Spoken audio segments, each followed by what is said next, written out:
Le juge a condamné la mère à 25 ans de prison, mais son fils de 8 ans a déclaré. Salle d'audience de la ville de Chicago, lourde comme du plomb. Tout le monde attendait un verdict non pas pour découvrir la vérité mais simplement pour imputer la responsabilité à un nom. Accusé, levez-vous.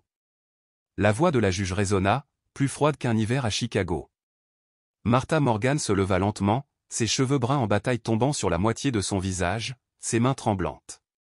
Personne ne pouvait voir ses yeux à ce moment-là, mais Gabriel le pouvait. Le garçon de 8 ans était assis derrière sa mère, les yeux rouges, serrant un cahier usé. La juge Rose Thompson se pencha en avant, sa voix mécanique. Après avoir examiné toutes les preuves et les témoignages, ce tribunal déclare la défenderesse, Martha Morgan, responsable de l'accident de la circulation mortelle qui a causé la mort de 3 enfants. Le prévenu est condamné à 25 ans de prison sans possibilité de libération conditionnelle. Pas un murmure, pas un halètement de surprise. Tout le monde connaissait déjà le résultat. Martha n'a pas pleuré. Elle baissa simplement la tête. Une femme d'âge moyen au 3e rang sourit. Il s'agissait de Joséphine Morgan, la mère de l'accusé. Elle se tourna vers la personne à côté d'elle et murmura. « Fille stupide, c'est bien fait pour elle. » Gabriel a bondi. « Maman, il a crié. » Maman n'a rien fait. Elle ne conduisait pas. 2 officiers du tribunal se sont précipités pour le maîtriser. L'un d'eux l'a repoussé dans son siège. L'autre lui a bloqué le chemin vers Martha. « Mon petit-fils est sous le choc. Veuillez l'excuser, votre honneur. » Joséphine dit à voix haute, se levant et faisant signe aux gardes comme si elle était en charge. Martha tourna la tête pour jeter un dernier regard à son fils. Sa voix était un murmure dans le vent. « Gabriel, n'aie pas peur. »« Je suis désolé. » Gabriel a lutté. « Non. N'y va pas, maman. Ils ont tort. C'était tonton Steven. »« Ferme ta gueule, petit morveux. » Joséphine a craqué. « Vous ne voyez pas que le tribunal est en session ? Ça suffit. » La juge Rose a frappé son marteau. Le prévenu sera désormais placé en détention. Martha a été menottée et escortée hors de la salle d'audience. Chaque pas transperçait l'âme de Gabriel comme une lame. Il s'est précipité en avant, mais a été poussé au sol. Ses petites mains agrippaient les tuiles froides, ses yeux écarquillés de désespoir. Des pas résonnaient. Raymond Abbott, l'avocat de la défense, s'est précipité vers le juge. « Votre honneur, je demande respectueusement un sursis dans l'exécution de la peine. Il y a encore des points obscurs dans le témoignage. » Requête rejetée. Ce procès a assez duré, Rose l'a coupé. Une femme aux cheveux blonds pâles, tenant un enregistreur, Lucy Owens, une journaliste du Tribune indépendante, prit tranquillement des notes. Elle avait été la meilleure amie de Martha à l'université. Ses yeux étaient fixés sur la scène devant elle, ses mains tremblaient légèrement. « Elle ne mérite pas ça. » Lucy chuchota. Ce n'était pas elle. Dehors, le fourgon de la prison attendait. Martha a été poussée à l'intérieur. La porte claqua comme la note finale d'une phrase cruelle. Gabriel sanglotait derrière la clôture. « Maman, je suis toujours là. » Personne ne s'est retourné. Personne n'a demandé au petit garçon perdu. « Êtes-vous d'accord ?» Il a été englouti tout entier par l'indifférence du système. Cet après-midi-là, le vent à Chicago était toujours. À l'extérieur du palais de justice, la foule s'est dispersée comme un public après la chute du rideau. Joséphine se précipita vers Gabriel et lui attrapa le bras. « Allons-y, » elle siffla. « Arrête de pleurer en public. Tu m'embarrasses. »« Je veux rentrer à la maison avec maman », Gabriel a résisté. « Ta mère est prisonnière maintenant, tu n'as pas entendu ?» Joséphine grogna. « Tu es ma responsabilité maintenant. » Il essaya de s'éloigner, mais elle lui serra fermement le poignet. « Si tu me défies, je t'enferme dans un hôpital psychiatrique. » Un homme de grande taille à proximité, l'inspecteur Daniel Reed, l'enquêteur initial sur l'affaire, les observa tous les deux pendant un long moment. Son expression était troublée. Lorsque Martha fut condamnée, il avait dit. Pas d'image de caméra embarquée. Pas certain. Mais ses supérieurs avaient ordonné la clôture de l'affaire. Daniel Reed s'est approché, sur le point de parler. Joséphine lui lança un regard perçant. Y a-t-il un problème, inspecteur ? Il se tut, puis se détourna. Non. Rien du tout. Lucy Owens avait tout vu. Elle alluma son enregistreur et marmonna. Tout ce foutu système est aveugle. Tous. Gabriel a été traîné jusqu'à la voiture. Il était assis sur le siège arrière, les larmes coulant encore. Grand-mère? Maman n'est pas coupable. Ferme-la, Joséphine a craqué. Tu ne dois plus jamais mentionner ce nom. La voiture s'est précipitée dans la lumière du jour déclinante. Gabriel regardait la ville à travers la fenêtre poussiéreuse. Son cœur se serra. Sa mère était partie. Personne ne la croyait. Personne ne le croyait. Que lui restait-il? Digne. Un nouveau SMS sur le téléphone de Joséphine. Elle y jeta un coup d'œil, puis sourit froidement. Crui. Steven dit merci. Tout a été dit hermétiquement scellé. Gabriel l'a clairement entendu. Ce nom, oncle Steven. C'est lui qui conduisait lors de l'accident. Il ferma les yeux. L'image de sa mère poussée dans le fourgon de la prison se rejouait dans son esprit. Personne ne l'a aidé. Personne ne l'a sauvé. Personne ne l'a écouté. Mais il n'oublierait pas. Jamais. La vieille Chevrolet s'est transformée en une ruelle étroite dans le quartier d'Anglewood. Son moteur rugit, puis se tut. Joséphine ouvrit la portière de la voiture et sortit sans attendre Gabriel. Sortit maintenant. Sa voix était tranchante comme un couteau. Gabriel sortit lentement, serrant son carnet. La maison devant lui s'effondrait. Bardeau manquant. Mur qui s'écaille. Un chat maigre et à moitié affamé était assis sur le pas de la porte. Ses yeux jaunes brillent. C'est ta maison maintenant, Joséphine secoua le menton. Entrez. Gabriel entra. L'air empestait la moisissure et la fumée de cigarettes. Une seule ampoule jaune faible éclairait l'endroit. Un long couloir sombre menait à une vieille porte en bois. Ne pense pas que je doive te nourrir. Joséphine marmonna en enlevant son manteau. Je fais ça uniquement à cause d'une promesse que j'ai faite à ta foutue mère. Ne me fais pas regretter. Gabriel n'a pas répondu. Réponds-moi, petit muet. Elle a claqué sa main sur la table. Oh oui, Gabriel marmonna. Bien. Soyez obéissants et vous vivrez.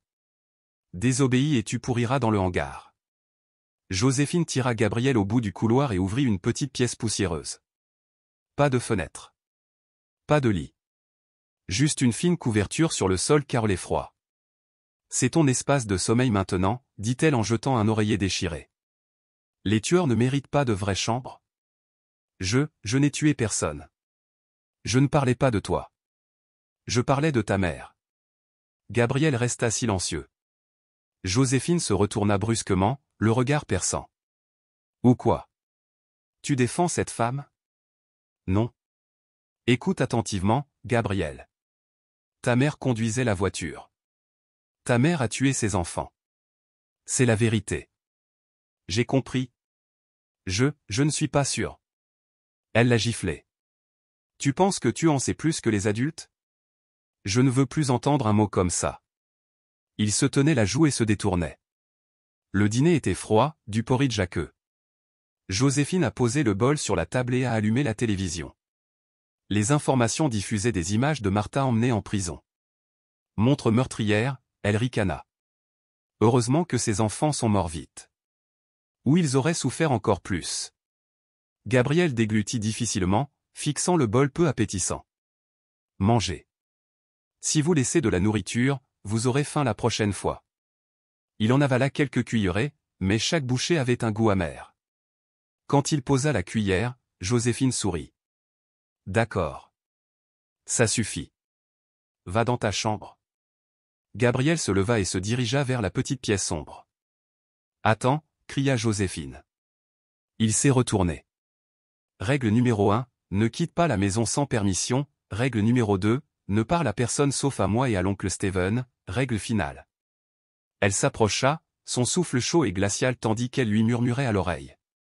Chaque matin, tu dois me dire ça, ma mère conduisait, ma mère a tué des gens, tu comprends. Le visage de Gabriel pâlit, ses lèvres tremblaient. Réponds-moi. Je comprends. Répétez-le.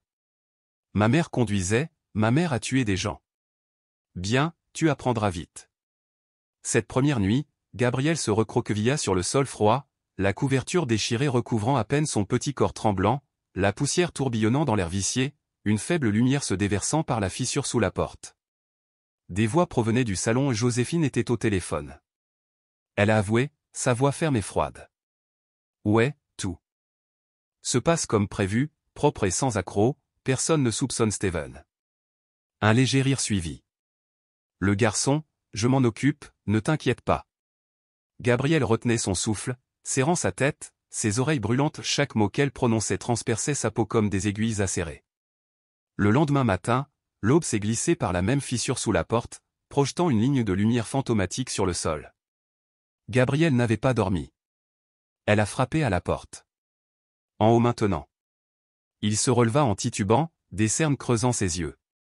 Dis-le. Joséphine croisa les bras, attendant. Gabriel baissa les yeux. Dis-le, je n'ai pas toute la journée. Ma mère conduisait, ma mère a tué des gens. Plus fort. Miom conduisait, Miom a tué des gens. Joséphine hocha la tête, satisfaite. Bien, mange maintenant. Le bol de porridge devant lui était la même bouillie aqueuse qu'hier. Gabriel le fixa du regard, la gorge serrée en signe de protestation silencieuse. Jour après jour, il n'avait pas le droit de sortir.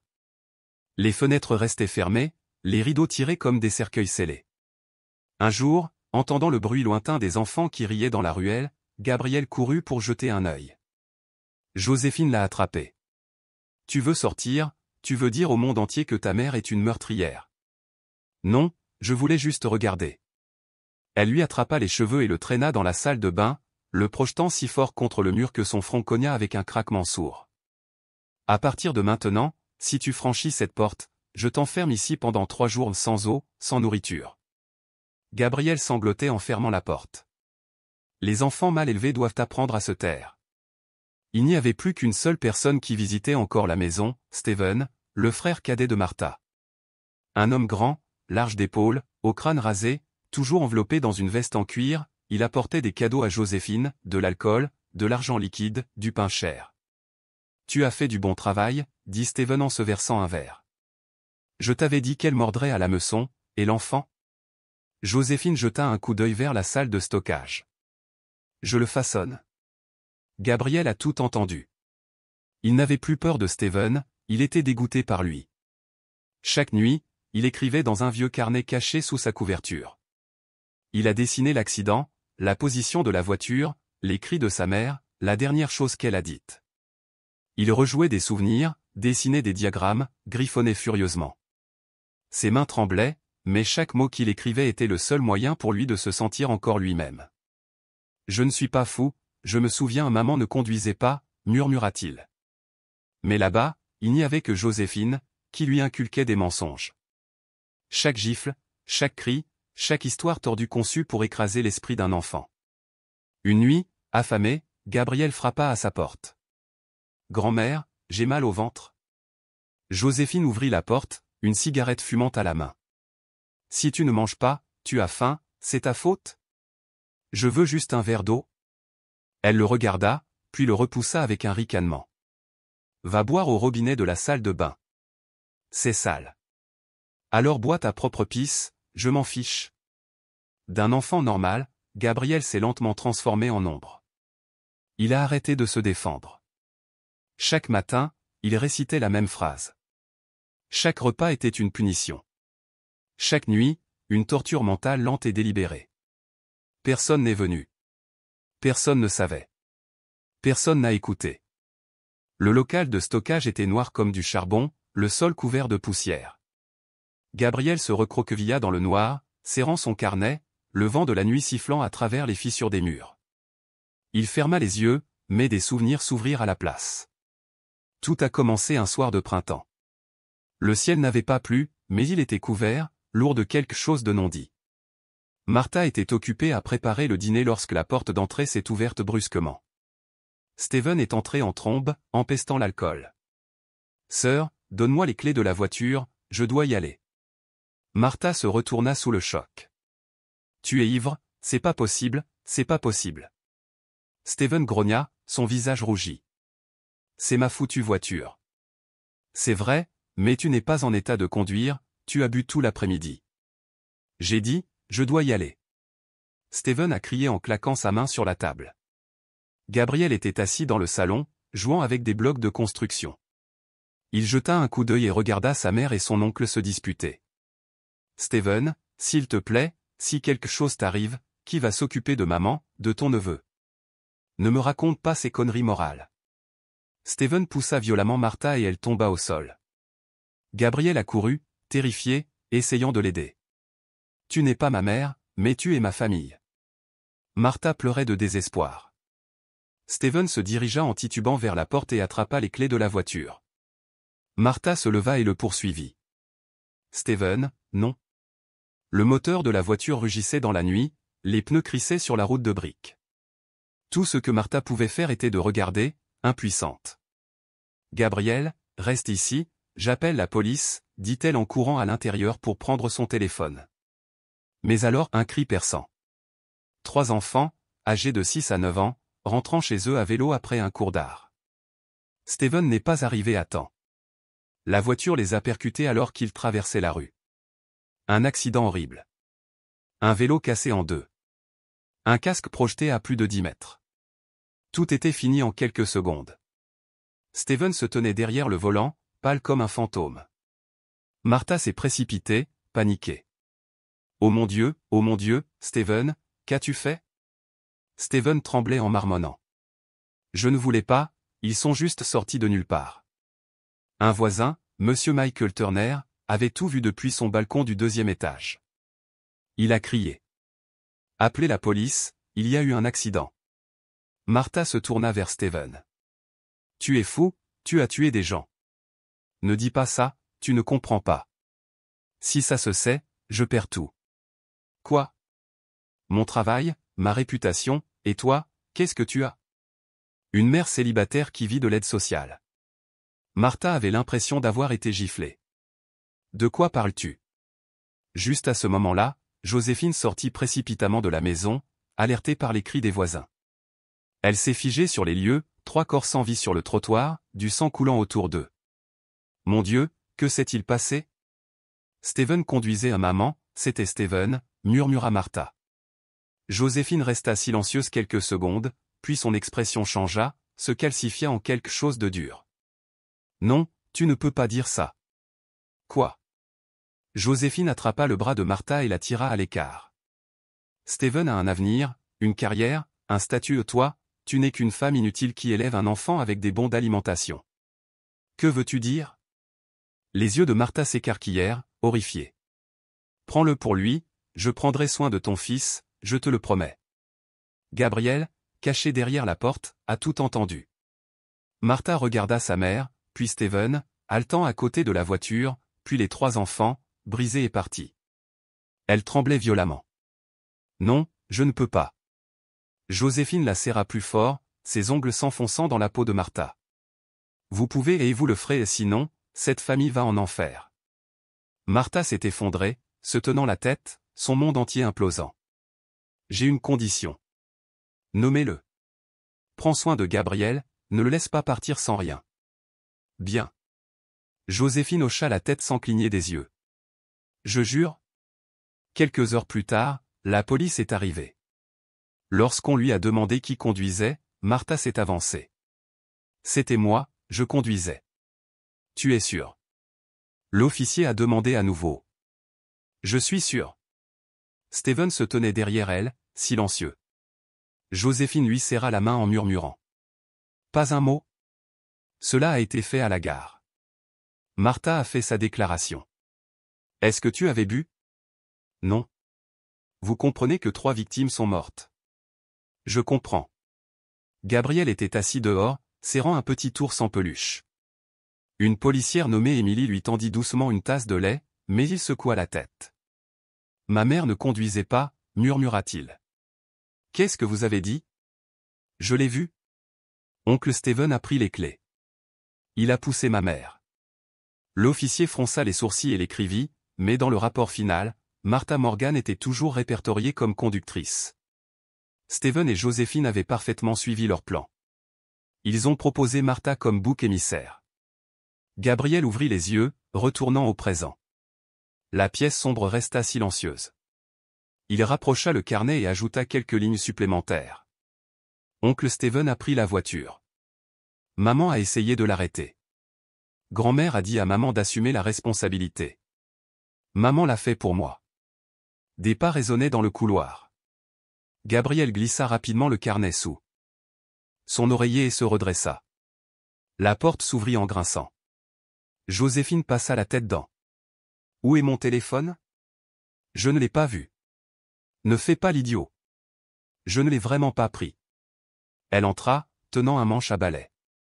Tu essaies de me défier? Non, je ne le suis pas. Alors sois un bon garçon et dis la réplique. Gabriel déglutit difficilement. Ma mère conduisait. Ma mère a tué des gens. Joséphine sourit de satisfaction. Bien. Je vais te faire oublier tout ce que tu as vu.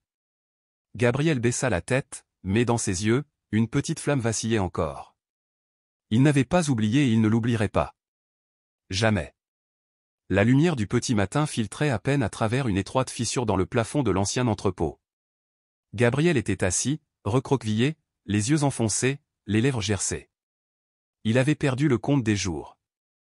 Il n'avait pas le droit de sortir. Il n'avait pas le droit de parler à qui que ce soit, sauf à Joséphine et Steven. Chaque matin suivait le même rituel cruel. Joséphine frappa à la porte, sa voix aiguë. Réveillez-vous. Dis-le. Gabriel sursauta, la voix mécanique. Ma mère conduisait. Ma mère a tué des gens. Plus fort. Je ne t'entends pas. Mon conduisait. Mon peuple tué. Bien. Joséphine sourit d'un sourire vide. Si tu étudiais aussi bien, tu serais brillant. Gabriel baissa la tête, les yeux fixés dans le vide sur le bol de porridge froid devant lui. Au-delà de cette porte se trouvait un quartier calme. Famille prenant le petit déjeuner. Des enfants accompagnés à l'école. Des rires résonnent sur les trottoirs. Mais Gabriel n'était rien de plus qu'une ombre silencieuse. Un après-midi, Carole Ross, la voisine d'à accent grave côté, est venue et a frappé. Joséphine. Je n'ai pas vu le petit Gabriel ces derniers temps. Est-ce qu'il va bien? Joséphine ouvrit la porte avec un faux visage joyeux. Oh pauvre chose. Le garçon est traumatisé par l'accident. Il ne va pas bien. Oh cher. J'ai entendu dire que Martha a été condamnée. Tellement triste. Pas triste. Mérité. Elle a tué des gens. Dieu voit tout. Carole hocha la tête. Et Gabriel? Est-ce qu'un médecin l'a examiné? Oui. J'ai embauché quelqu'un à titre privé. Une infirmière vient chaque semaine. Les mensonges coulaient de la bouche de Joséphine comme un souffle. Après que Carole soit partie, elle a claqué la porte et a sifflé. Voir. Montrez votre visage là-bas, et tout le quartier le saura. Et qui te croirait alors? Gabriel baissa les yeux vers ses pieds. Je veux juste aller à l'école. École? Joséphine éclata de rire. Alors tu peux dire à tout le monde que ma mère a été obligée d'assumer la responsabilité? Tu crois que quelqu'un va croire ça? Tu es mentalement instable. Je l'ai dit. Et tout le monde y croit. Je ne suis pas fou. Pas fou. Elle l'a giflé violemment au visage. Vous êtes fou si vous pensez avoir le droit de parler. Ce soir-là, Steven est arrivé comme d'habitude. Il a apporté un sac de pain, une bouteille de vin de la Napa Valley et une enveloppe remplie d'argent liquide. Salut maman.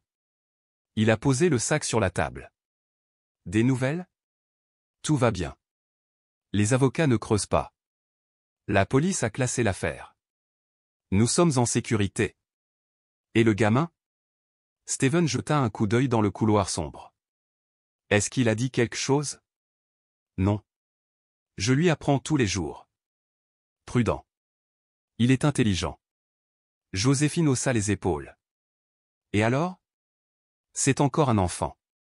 Je le garde enfermé assez longtemps. Il oubliera tout.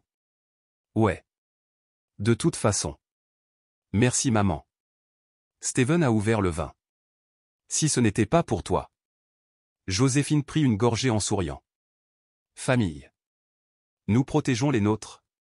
Dans la salle de stockage, Gabriel entendait chaque mot. La famille se protège les uns les autres.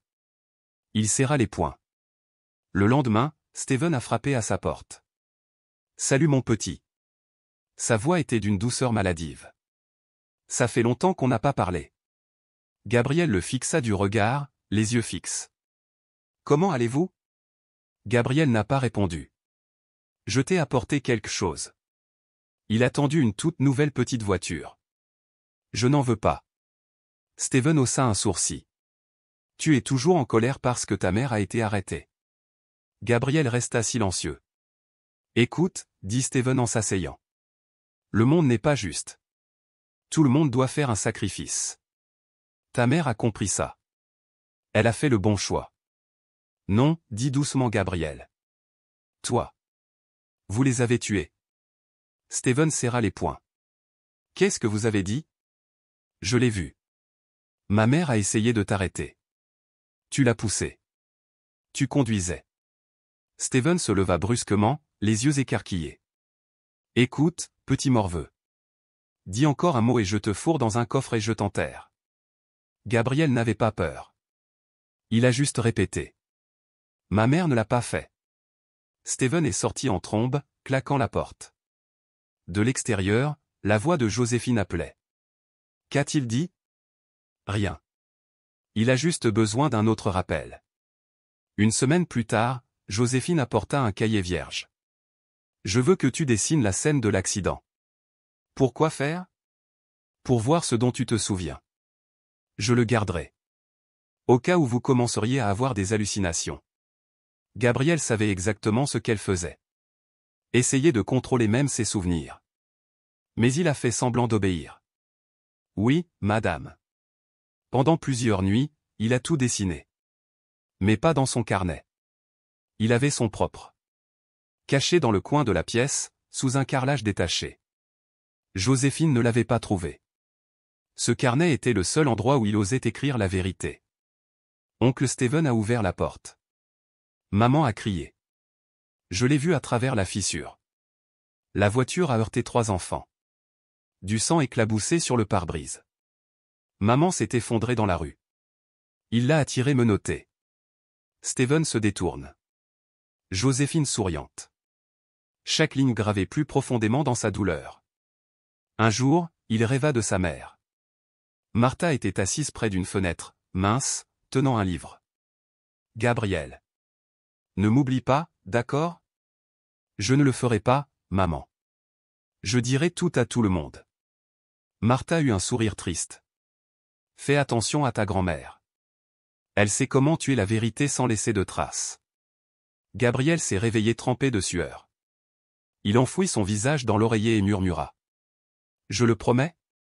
Un après-midi, alors que Joséphine était occupée à nettoyer le salon, Gabriel se faufila jusqu'au vieux grenier. L'endroit où elle lui a interdit d'entrer. Il cherchait un balai. Mais ce qu'il a trouvé à la place était une boîte en carton humide et usée. Il a ouvert le couvercle. À l'intérieur se trouvaient des lettres jaunies, quelques vieilles photographies et un journal en cuir marron avec un « M » en relief sur la couverture. Gabriel l'a ouvert.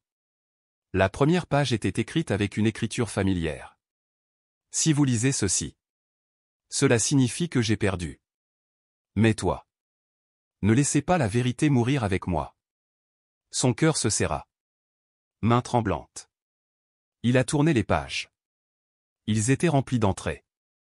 Son malaise croissant avant l'accident. Sa peur alors que Steven devenait plus instable. Ses prières pour que Gabriel vive en paix. Steven a bu plus. J'ai peur. Si quelque chose arrive. Ne croyez pas les mensonges de grand-mère. Écris-le. Écrivez tout. Un jour, tu devras dire la vérité. Gabriel a fondu en larmes. Pas de peur. Mais d'une rage brûlante. Il s'essuya le visage et murmura.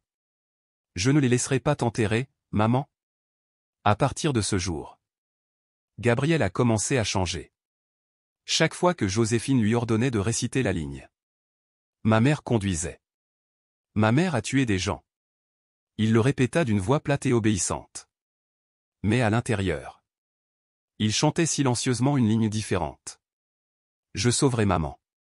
Je sauverai maman. La nuit. Quand Joséphine dormait profondément. Gabriel sortirait le journal de sa mère. Avec son propre carnet caché sous le carrelage détaché du sol. Il a commencé à tout organiser. La position de Steven lorsqu'il a arraché les clés de la voiture. Les derniers mots que sa mère a criés. Tu es ivre. Arrête. L'image des 3 enfants gisant sans vie sur le trottoir. La promesse de Joséphine. Assumer la responsabilité. Je m'occuperai de Gabriel. Les mots de Steven lors de ses visites. Tu as fait le bon choix. Tu t'es sacrifié pour la famille. Gabriel a écrit. Dessiné. Reconstruit toute la scène. Il n'a rien manqué. Sans ordinateur. Sans carte. Il n'a utilisé que la mémoire. Et un crayon cassé. Il a ajouté. Si quelqu'un lit ceci. Je ne suis pas fou. Je ne suis qu'un enfant forcé de rester silencieux. Un après-midi pluvieux. Joséphine est restée au marché plus longtemps que d'habitude. Gabriel se tenait près de la fenêtre du débarras, regardant tranquillement la pluie. Ses yeux ne semblaient plus creux. À l'intérieur. Un plan s'était formé. Il expira lentement. Puis je me suis retourné et j'ai regardé le plafond. Ça suffit, murmura-t-il. Je n'attends plus. Il a déchiré le vieux drap. Je l'ai attaché à une longue corde. J'ai soigneusement noué chaque section, comme s'il s'agissait d'un projet scientifique. Quand la nuit est tombée, il attendit que le son de la télévision s'éteigne. Les ronflements bruyants et rauques de Joséphine suivirent. Gabriel a attaché une extrémité de la corde au barreau de fer de la fenêtre. Chaque tresse plus serrée que sa propre volonté à ce moment-là. Gabriel. Que fais-tu? Il s'est figé. La voix de Joséphine hurla dans le couloir. La lumière s'est allumée. Plus de temps. Gabriel a grimpé sur le cadre de la fenêtre. Il a attaché la corde autour de sa taille. Saisir les briques froides. Arrête-toi tout de suite. Joséphine a frappé à la porte. Il a éclaté. Gabriel n'a pas hésité. Il a sauté. La corde se resserra autour de son corps. Le serrant douloureusement. Mais il a réussi à glisser sur le toit inférieur. Ses pieds touchent le sol. Et il a couru. Où vas-tu? Arrête. Joséphine cria derrière lui. Trop tard pour l'attraper. Gabriel s'est précipité sous la pluie battante. L'eau éclaboussa partout, se mêlant aux larmes. Il a couru comme il n'avait jamais couru auparavant. À travers 2 blocs. À travers 3 feux de circulation. Passé le marché de rue. Et dans une route avec un panneau lumineux. Poste de police. Il a frappé aux portes vitrées en criant. Aidez-moi s'il vous plaît. Un officier de service, le lieutenant Clara Matthews, a ouvert la porte. Que se passe-t-il, chérie? Gabriel était essoufflé. Couvert de boue. Ma mère ne conduisait pas. J'ai la preuve. Je sais qui a vraiment tué ses enfants. Elle s'est agenouillée à côté de lui. Quel est ton nom? Gabriel Morgan. Ma mère est Martha Morgan. Elle a été condamnée à tort. Clara fronça les sourcils. Elle se souvenait de l'affaire. Tout le monde dans la ville l'a fait. Une femme condamnée à 25 ans de prison pour un accident de voiture mortel. Aucune résistance. Aucune défense. Tu as dit que tu avais des preuves. Gabriel sortit un cahier trempé de sa chemise. J'ai tout écrit ici. Même ce que ma grand-mère a dit. Ce que ma mère a dit avant d'être enlevée. Le lieutenant Clara le conduisit à l'intérieur de la salle d'attente. Enroulez une serviette autour de ses épaules. Es-tu blessé? Non. Juste fatigué. Tu es très courageux, Gabriel, dit-elle doucement. Ses yeux parcoururent le cahier en ruine. Un autre officier, le sergent Ethan Turner, s'est approché. Que se passe-t-il? Peut-être une erreur judiciaire majeure. De retour chez Joséphine. Elle était assise tremblante près de la fenêtre. Poignée de main. Steven a appelé. Que diable se passe-t-il? Tu l'as laissé s'échapper. Ce petit diable. Il a couru. Je ne l'ai pas vu venir. Eh bien, préparez-vous. S'il dit la vérité, c'est fini. Non, je m'en occupe. Je sais quoi faire. À la gare, on apporta du pain et du lait chaud à Gabriel. Clara s'assit à côté de lui, tournant page après page. Tu as dessiné la scène de l'accident. Oui, de mémoire. Clara secoua lentement la tête, sa voix douce mais pleine d'admiration. À l'intérieur, vous avez fait mieux que nous. Elle leva les yeux vers Ethan. Nous devons rouvrir le dossier. Ethan hocha la tête solennellement. Je le signalerai immédiatement à nos supérieurs. Gabriel appuya la tête contre le banc. Ses yeux se fermèrent lentement, mais cette fois, ce n'était pas d'épuisement. C'était une lueur d'espoir. Dans la salle d'attente du commissariat du 9e arrondissement, Gabriel était assis, recroquevillé sur un long banc, son vieux carnet trempé par la pluie posé sur ses genoux. Ses mains tremblaient encore, ses yeux rougis par les nuits blanches. Mais sa voix, bien que tremblante, restait ferme. Je n'invente rien. J'ai des preuves. Le lieutenant Clara Matthews expira profondément en feuilletant le carnet. Tu as écrit tout ça tout seul? Oui. Je n'avais personne d'autre à qui le dire. Et tu dis que ta mère n'était pas la conductrice? Non. C'était l'oncle Steven. Je l'ai vu prendre les clés. Je l'ai vu pousser ma mère. Je me souviens de tout. Gabriel leva la tête et regarda Clara droit dans les yeux. Je ne suis pas folle. Je ne rêve pas. J'étais enfermé dans un débarras. Ma grand-mère me faisait répéter, ma mère conduisait. Ma mère a tué des gens. Mais je me souviens de la vérité. Clara resta silencieuse un long moment. Une partie d'elle voulait le croire. Son regard l'empêchait de détourner le regard. Je dois parler à mes supérieurs, dit-elle doucement en se levant. Reste ici. Gabriel hocha la tête. À peine 30 minutes plus tard, la porte de la salle d'attente s'ouvrit brusquement. Une femme d'un certain âge entra, vêtue d'une robe à fleurs délavée, les cheveux argentés soigneusement attachés en arrière, la main tremblante tenant un parapluie. « Oh, mon doux ange !» s'écria-t-elle, la voix brisée. Gabriel se leva et recula. « Ne t'approche pas de moi. » Clara était surprise. « Et toi ?» Joséphine Morgan. La grand-mère du garçon.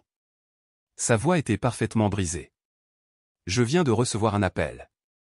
Je n'arrivais pas à croire que mon petit-fils puisse s'enfuir. »« Je ne me suis pas enfui, » cria Gabriel.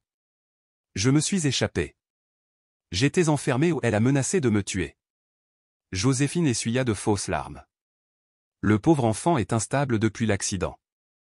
Je l'ai fait consulter un thérapeute privé. »« Tu mens ?» Gabriel se tourna vers Clara. « Ne la croyez pas. Vous avez vu le carnet, tout ce que j'ai écrit est vrai. » Joséphine regarda Clara d'un air désolé. « Je suis désolé. Il est obsédé. Il dessine des choses perturbantes.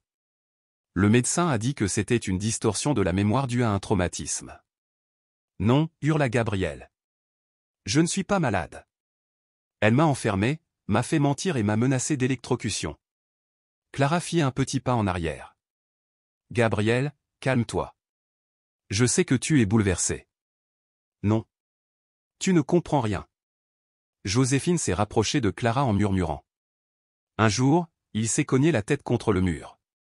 Je l'ai filmé, au cas où j'en aurais besoin comme preuve. » Clara resta immobile. « Avez-vous un dossier médical? J'en ai des exemplaires à la maison. Je les enverrai demain matin. »« Ne l'écoute pas, » cria Gabriel. « J'ai la preuve. J'ai le carnet. » Joséphine soupira en baissant les yeux. C'est rempli de dessins. De sang. De cadavres. Que du fantasme. Clara hésita. Elle avait commencé à y croire, mais maintenant. À ce moment-là, l'officier Ethan est revenu, remettant un fax à Clara. L'enquête d'antécédents a été conclue. Joséphine Morgan a inscrit Gabriel à un suivi psychologique il y a 6 mois. Il existe des antécédents de délire liés à l'accident. Aucun cas de violence conjugale n'a été signalé. Joséphine a saisi l'instant. Je te l'avais dit. C'était comme si quelqu'un avait frappé Gabriel à la tête. Non, non. Je n'ai jamais vu de médecin. Personne n'est jamais venu à la maison. Clara regarda Ethan, en conflit. Nous devons suivre la procédure. Gabriel se tourna vers Clara, les yeux brisés. Tu ne me crois pas non plus. Clara baissa les yeux. Je dois respecter la loi. Tu dois retourner chez ta grand-mère. Nous continuerons à te surveiller. Non, hurla Gabriel, se libérant de l'emprise de l'officier et courant vers Clara. Tu étais le seul à m'écouter. Tu as lu le carnet. Tu as dit que j'étais courageux. Clara déglutit difficilement. Je suis désolé, Gabriel. Joséphine s'avança, lui attrapant la main, ses pommettes tendues de rage. Tu rentres à la maison avec moi. On s'occupera de ça à la maison. Je ne me tairai pas, cria Gabriel dans les airs. Je vais tout réécrire. Je vais tout raconter. Mais personne n'a écouté. De retour à la vieille maison, Joséphine claqua la porte et jeta Gabriel au sol. Tu penses que tu es plus intelligent que moi. Gabriel était allongé face contre terre sur le carrelage froid. L'odeur de cigarette et d'eau de javel lui emplissait les narines. Tu crois vraiment que quelques mots d'un enfant suffiront à convaincre les adultes? Je n'ai pas menti, je n'ai pas menti. Elle lui tira les cheveux et le souleva. Où est le carnet? L'agent Clara l'a gardé. Joséphine serra les poings. Bien. On verra combien de temps elle tiendra. Elle le traîna jusqu'au débarras et claqua la porte. Cette fois, elle ne se contenta pas de la verrouiller. Elle versa de l'eau par terre, traîna un fil effiloché près de la fenêtre et le brancha sur une prise pourrie. Si tu essaies encore de grimper, tu vas griller. Tu seras arrêté. Personne ne m'arrêtera. Je sais comment gérer ça. Tu es mentalement instable. Je suis ton tuteur légal. Gabriel la regarda, sans voix. Pour la première fois, il se sentit véritablement anéanti. Personne ne le croyait. Personne ne l'écoutait. Et sa seule preuve avait disparu. Le lendemain, Gabriel ne mangea pas. Il ne parla pas. Joséphine apporta un bol de porridge et le dévora d'un coup sec. Tu vas mourir de faim maintenant? Vas-y. Il n'a pas bougé. Gamin ingrat. Même si ta mère mourait, rien ne changerait. Gabriel leva les yeux, ses yeux ternes et troubles. Ma mère est toujours en vie. Et tu devras affronter tout ce que tu as fait. Joséphine a ri. Ne croyez pas que quelques gribouillis changeront le monde. Le monde se fiche de la vérité, il n'écoute que ceux qui crient plus fort. Gabriel était allongé sur le sol, le regard perdu dans le vide. Il n'y avait plus de larmes, seulement de la haine. 3 jours s'étaient écoulés depuis que Gabriel avait été ramené à la maison. Personne n'était venu. Personne n'avait appelé. Aucune suite n'avait été donnée à la police. Le seul carnet contenant des preuves avait disparu. Dans l'étouffante réserve, la lumière filtrant à travers le bois craquelé atteignait à peine ses yeux décolorés, autrefois si lumineux, désormais ternes et sans vie. Il gisait immobile, le corps fragile. Chaque respiration lui semblait comme un couteau dans la poitrine. Son dos était couvert d'échymoses, ses lèvres gerçaient, et la moisissure semblait s'accrocher à ses rêves. Dehors, Joséphine continuait comme d'habitude. Elle préparait du café, arrosait les plantes, et écoutait la radio comme si de rien n'était. De temps en temps, elle se tenait devant le miroir, souriante. Tu as bien fait. Un lundi matin, la sonnette retentit. Joséphine fronça les sourcils. Qui est-ce? Elle ouvrit légèrement la porte. Devant elle se tenait une femme en blouse blanche, une trousse médicale en bandoulière. Patricia Lannes. Infirmière du programme de soins communautaires. Je suis ici pour le bilan de santé de Gabriel Morgan. Joséphine fronça les sourcils. Je n'ai reçu aucune notification. Patricia sourit poliment. Cela fait partie du suivi semestriel. Le dossier psychologique de Gabriel nécessite des visites régulières. Il dort. Il a des troubles du sommeil. Le médecin a dit de ne pas le réveiller. On a fait un contrôle la dernière fois, non? Madame, la loi m'oblige à voir directement l'enfant pendant au moins 5 minutes pour procéder à une évaluation de base. Joséphine changea de ton. D'accord. Mais je te préviens, il n'est pas comme les autres enfants. Patricia entra. Son regard scruta les alentours, des rayures sur le mur, une porte verrouillée à 2 verrous, le volume de la télévision trop fort. Quelque chose clochait. Elle le savait. Joséphine la conduisit dans le couloir. Gabriel est ici, dit-elle en désignant une porte en bois fermée. Où est la clé? Oh, je l'ai verrouillée par sécurité. Une fois, il a essayé de sortir par la fenêtre et a failli mourir. Patricia gardait une expression neutre. Pourriez-vous l'ouvrir pour moi, s'il vous plaît? Joséphine ouvrit la porte. Une odeur de moisi les envahit aussitôt. Patricia tressaillit. Dans un coin, Gabriel était recroquevillé, maigre comme un os, les yeux fixes. Gabriel. Elle s'agenouilla à côté de lui, parlant doucement. Je suis l'infirmière Patricia. Je suis venue vérifier votre santé. Gabriel ne répondit pas. Son regard la transperçait comme si elle n'était pas là. Pouvez-vous m'entendre? Il a bougé ses lèvres. Oh. Il a soif, demanda Patricia en se tournant. Joséphine haussa les épaules. Il refuse de manger ou de boire. Son état empire de jour en jour. Puis-je changer sa chemise? Je dois l'examiner. Joséphine hocha la tête à contre-cœur. Patricia retira sa fine chemise. Ce qu'elle vit lui fit un pincement au cœur, des bleus sur tout le dos, de longues égratignures comme si on l'avait traîné, des articulations enflées, une côte gauche enfoncée. Gabriel, murmura-t-elle, les larmes se formant pour la première fois au travail. Qui t'a fait du mal? Gabriel la regarda et, à ce moment-là, une faible étincelle revint dans ses yeux. Tu me crois? Elle hocha la tête, les larmes coulant. J'avais un carnet. J'écrivais tout, ils me l'ont pris. Je t'aiderai, murmura-t-elle en lui serrant doucement la main. Je te le promets. Patricia quitta la pièce, les yeux rouges. Joséphine s'assit sur le canapé, regardant sa montre. Tu vois? Il est vraiment malade. Oui, répondit Patricia, puis elle renversa volontairement de l'eau sur sa manche.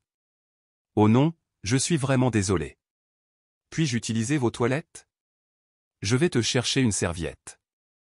Pas besoin. Je serai rapide. J'aimerais aussi aller voir Gabriel une dernière fois, tant que j'y suis. Joséphine hésita. Pourquoi faire? Juste une routine. De retour dans la chambre, Patricia a discrètement activé la caméra cachée dans sa montre-bracelet et a pris des photos de chaque blessure. Attends, Gabriel. Encore un peu. Il murmura. S'il vous plaît, ne les laissez pas me reprendre. Personne ne te reprendra jamais. Je contacte les services de protection de l'enfance. Cet après-midi-là, un signalement d'urgence a été envoyé au service de protection de l'enfance de Chicago. 2 heures plus tard, une équipe des services sociaux est arrivée au domicile de Joséphine, 2 assistants sociaux et un procureur, Michael Anderson. Joséphine sursauta lorsqu'elle les vit à sa porte. Que veux-tu? Nous avons une ordonnance d'urgence pour retirer Gabriel Morgan de la garde de son tuteur légal, a déclaré Michael, en brandissant des documents. Tu ne peux pas faire ça. C'est mon petit-fils. L'enfant présente des signes de maltraitance grave. Et nous en avons la preuve. Joséphine recula. Il est malade. Je m'occupe juste de lui. Une enquête plus approfondie sera menée. Mais pour l'instant, éloignez-vous de l'enfant. Gabriel fut emmené de la maison en ambulance, enveloppé dans une couverture. Il serra la main de Patricia. Je n'aurai plus à y retourner, n'est-ce pas? Non. Tu es en sécurité maintenant. 2 jours plus tard, le procureur Michael a rouvert les dossiers relatifs à l'accident. Lorsqu'il a eu accès à la copie du carnet de notes remis par l'agente Clara Matthews, il est resté silencieux. Maman a été arrêtée pour protéger quelqu'un. Ce quelqu'un, c'est oncle Steven. Grand-mère l'a forcé à avouer. Michael a pris le téléphone et a appelé le service technique. Je veux toutes les données des caméras de circulation à proximité du lieu de l'accident le jour X, le mois Y, l'année Z. Une voix répondit. Nous avons vérifié avant. Rien d'utile. Vérifiez à nouveau.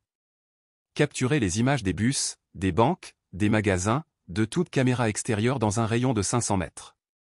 Oui monsieur. 3 jours plus tard, des images de la caméra de sécurité de la boulangerie Broderet sont fait surface. Michael a lancé la lecture. Dans la vidéo floue, on voit Steven sortir de la maison en titubant et déverrouiller la voiture. Martha le poursuit en criant et est plaqué au sol. Un technicien halta. C'est Steven. C'était clairement lui le conducteur. Michael serra les poings. Nous avons tout. Cette même nuit, des mandats d'arrêt ont été émis contre Joséphine Morgan et Stephen Morgan. Le jeu était terminé. Mais ceux qui ont joué ce jeu avec tant de cruauté ne s'attendaient pas à ce que la personne qui mettrait fin à tout cela soit un garçon de 8 ans. Salle d'audience numéro 2, palais de justice de Chicago, l'atmosphère était tendue comme un fil, chargée d'anticipation, comme si même l'air retenait son souffle. Tous les présents ont compris qu'il ne s'agissait pas d'un procès ordinaire.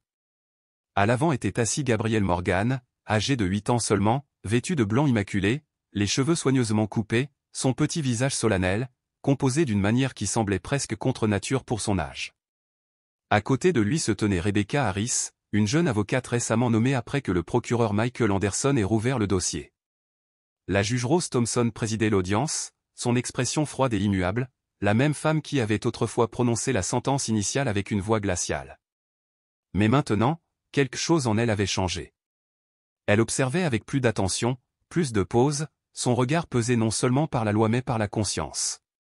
L'audience d'appel de Martha Morgan est désormais ouverte. Martha est entrée dans la salle d'audience, sans menottes.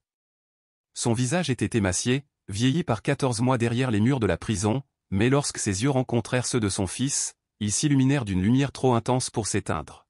« Je suis là, maman », murmura Gabriel en se levant. Martha porta une main tremblante à ses lèvres, les larmes coulant déjà. Gabriel s'avança tandis que le commis appelait son nom. « Témoin Gabriel Morgan, veuillez vous approcher de la barre. » La salle d'audience tomba dans un silence si complet qu'on pouvait entendre une page tourner. Le juge Rose regarda l'enfant. « Gabriel, pouvez-vous dire au tribunal pourquoi vous avez demandé un nouveau procès ?» Gabriel inspira lentement, profondément. Sa voix, autrefois fragile, autrefois tremblante dans la froide salle d'interrogatoire d'un commissariat de police, était désormais stable et sûre. Chaque mot qu'il prononçait atterrissait comme une flèche tirée de la vérité elle-même. « Ma mère ne conduisait pas la voiture le jour de l'accident, a-t-il déclaré. Le chauffeur était mon oncle Stephen. » Une onde de choc a parcouru la salle d'audience. La juge Rose a frappé son marteau. « Commande ? J'ai des preuves, continua Gabriel. J'ai tout écrit dans ce carnet. Il brandit un journal usé et abîmé. Qu'est-ce qu'il y a dedans ? Demanda Rose. Les mots de ma grand-mère, répondit-il. Les actions de l'oncle Stephen, ce que ma mère a dit avant son arrestation et comment ma grand-mère l'a forcé à assumer la responsabilité pour le protéger. Le visage de Rose se figea. Pouvez-vous nous en lire un passage ? Gabriel ouvrit la première page et commença. Stephen a pris les clés de la voiture. Maman a dit, ne pars pas, tu es saoul. Puis elle a été poussée au sol. Grand-mère a dit, prends la responsabilité de ton frère, et je te promets de m'occuper de Gabriel. Mais elle m'a enfermé. Elle a dit, ma mère était une meurtrière. Elle m'a dit de me taire. Le juge s'est tourné vers le procureur. Michael Anderson fit un signe de tête solennel. Je confirme, a-t-il déclaré, nous avons vérifié l'authenticité du carnet. De plus, nous disposons d'une vidéo prise à proximité confirmant que Stephen Morgan était bien au volant. À la table de la défense, Stephen Morgan pâlit. Au troisième rang, Joséphine serrait les mains si fort que ses jointures devenaient blanches. L'avocate Rebecca s'est levée de son siège. Votre honneur, dit-elle, outre le carnet de Gabriel, nous disposons également de l'enregistrement d'une conversation entre Madame Joséphine et Gabriel, dans laquelle elle reconnaît que Martha a subi des pressions pour endosser la responsabilité. Nous demandons l'autorisation de présenter cet enregistrement comme preuve. Continuez, acquiesça Rose. La pièce devint silencieuse pendant la lecture de l'enregistrement. Tu as déjà avoué. Tout restera secret, et Stephen pourra continuer à vivre comme si de rien n'était. Tu mens, criait la voix de Gabriel dans l'enregistrement. Ma mère n'a rien fait. Ferme-la. Je te l'ai dit, ta mère a porté le chapeau à la place de ton oncle, et tu n'as pas le droit de dire un mot. Le juge Rose se redressa. Madame Joséphine Morgan, veuillez témoigner. Joséphine se tenait debout, tremblante. J'essayais juste de protéger ma famille. En falsifiant le dossier médical d'un enfant ? En l'enfermant dans une pièce sombre ? En le menaçant d'électrocution ? En le forçant à mentir ? Joséphine n'avait pas de réponse. Rebecca s'avança à nouveau. Nous avons également découvert que le compte bancaire de Madame Joséphine recevait des paiements réguliers de Stephen Morgan pendant la période où l'affaire était étouffée. Le juge s'est tourné vers le procureur. Monsieur Anderson, avez-vous d'autres demandes? Oui, votre honneur. Nous demandons l'arrestation immédiate de Joséphine Morgan et Stephen Morgan pour obstruction à la justice, falsification de preuves et maltraitance d'enfants. 2 officiers se sont avancés. Joséphine a crié. Non. Je n'ai rien fait de mal. J'essayais juste de sauver mon fils. Stephen a lutté. Je ne voulais tuer personne. Ces enfants ont couru dans la rue. Gabrielle Rose. Tu conduisais en état d'ivresse. Tu n'as même pas essayé de t'arrêter. Tu as poussé ma mère. Espèce de petit salaud, rugit Stephen. L'un des officiers l'a jeté sur la table et l'a menotté. Rose a frappé son marteau. À l'ordre. Faites sortir les 2 accusés de la salle d'audience. Les portes se sont ouvertes. Stephen et Joséphine ont été emmenés. Gabrielle les observait, sa petite silhouette imperturbable, n'ayant plus peur. Juste, calme. Martha pleurait doucement, les yeux fixés sur son fils. Rebecca se leva à nouveau. Votre honneur, à la lumière de nouvelles preuves, nous demandons formellement que Martha Morgan soit déclarée innocente et libérée immédiatement. La juge Rose s'est levée de son siège. La salle d'audience a retenu son souffle. Après examen du dossier, des témoignages, des preuves vidéo, des enregistrements audio et des pièces justificatives, le tribunal déclare l'accusée Martha Morgan non coupable. Elle doit être libérée immédiatement. Le bruit du marteau s'écrasant sur le banc n'était pas un jugement cette fois-ci, c'était le salut. Martha s'est effondrée sur le banc en sanglotant. Gabrielle courut vers elle et se jeta dans ses bras. Ils se sont accrochés l'un à l'autre sous les lumières de la salle d'audience, mère et fils, silencieux, secoués, mais entiers. Dehors, la lumière du soleil entrait à travers de hautes fenêtres pour la première fois après tant de mois d'obscurité. Martha chuchota, ses lèvres tremblantes. Tu l'as fait. Tu m'as sauvé. Gabrielle hocha la tête, des larmes tombant sur ses joues. De loin, le juge Rose descendit du banc, les yeux rouges. Pour la première fois depuis 20 ans, elle avait versé des larmes en tenant un marteau. Établissement correctionnel pour femmes de Joliet, vendredi matin. Les portes de fer s'ouvrirent avec un long gémissement métallique. Une gardienne s'est dirigée vers la dernière cellule du couloir. Martha Morgan. Rassemblez vos affaires. On vous libère. Martha était assise immobile sur le lit en métal, trop abasourdie pour réagir. Elle avait déjà entendu ces mots auparavant. À chaque fois, il n'avait abouti qu'à plus de paperasse, plus d'interrogatoires, plus de faux espoirs. Tu ne m'as pas entendu? Tu es libéré. Le tribunal t'a déclaré innocent ce matin. Quelqu'un a enfin fait éclater la vérité. C'était ton fils. Martha sauta sur ses pieds. Gabriel? Qu'a-t-il dit? Il va bien? Je ne connais pas les détails. Je sais juste qu'il a apporté des preuves au tribunal.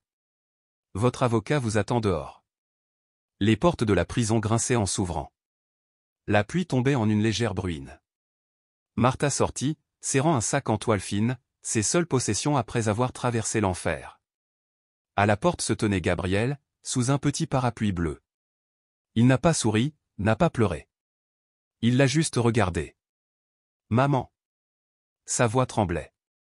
Martha laissa tomber le sac et courut vers lui, tombant à genoux et le tirant contre elle. Ils se sont serrés l'un contre l'autre sous la pluie. J'ai tenu ma promesse, murmura Gabriel. Je t'ai sauvé. Tu es si maigre, s'étrangla Martha, je suis désolé de ne pas avoir pu être là pour toi. Ce n'est pas ta faute. C'était la leur. Mais maintenant, le monde le sait. Martha lui caressa les cheveux. Tu as grandi. Tu es si fort. Le parapluie est tombé par terre. La pluie et les larmes ne faisaient plus qu'un, mais cette fois, les larmes n'avaient plus le goût du chagrin.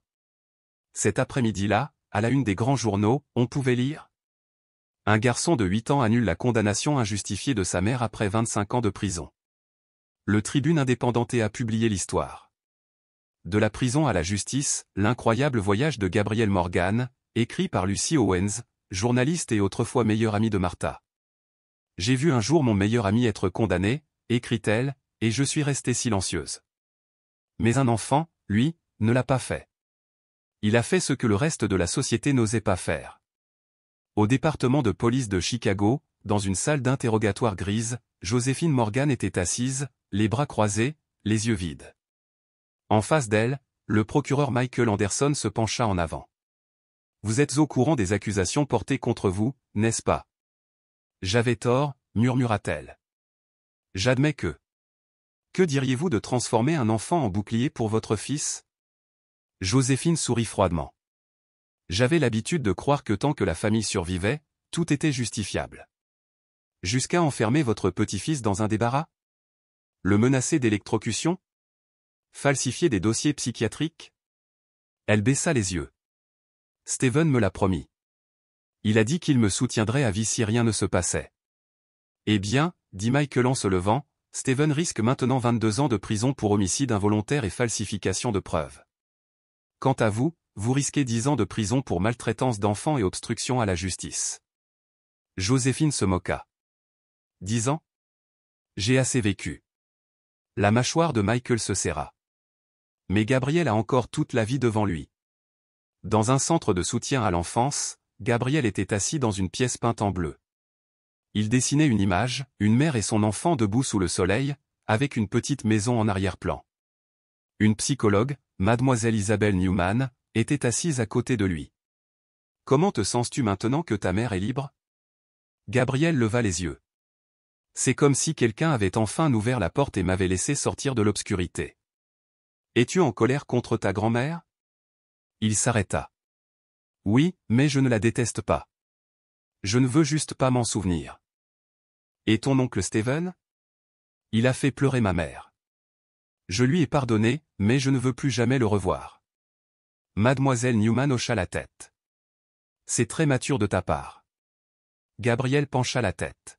« Je ne veux pas vivre dans la haine. Je veux vivre dans la vérité. » Quelques semaines plus tard, Martha et Gabriel emménagent dans un petit appartement dans le cadre d'un programme de logement municipal. C'était modeste, mais propre, entièrement meublé, surtout, il n'y avait pas de porte verrouillée. Ils ont reçu des conseils, une aide financière et Gabriel a reçu une bourse du Conseil d'éducation de l'État de l'Illinois. Un matin, Martha entra dans la cuisine et trouva Gabriel en train de lire. « Qu'est-ce que tu lis ? » ?»« À propos de la loi, » a-t-il dit. « Je veux être avocat un jour. » Martha sourit. « Un avocat ? Pourquoi ? » ?»« Parce que je veux aider les gens comme vous.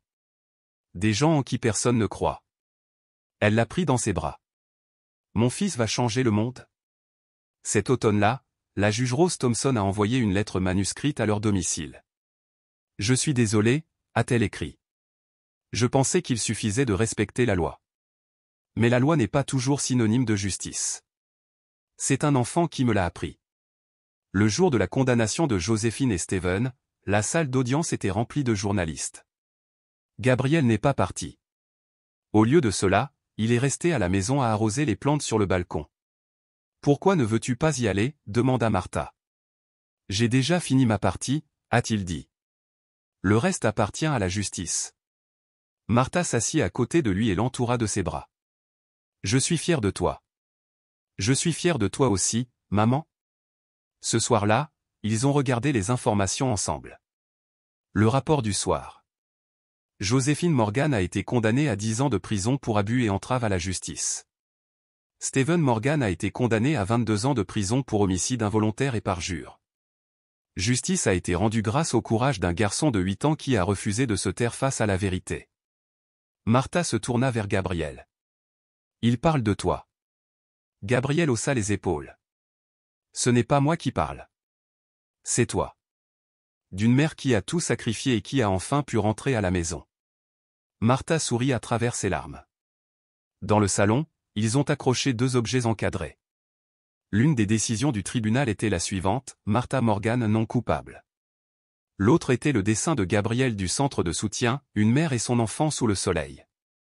En dessous, à l'encre bleue, Martha avait écrit. La vérité trouvera toujours la lumière, même si elle doit traverser les ténèbres les plus longues pour y parvenir.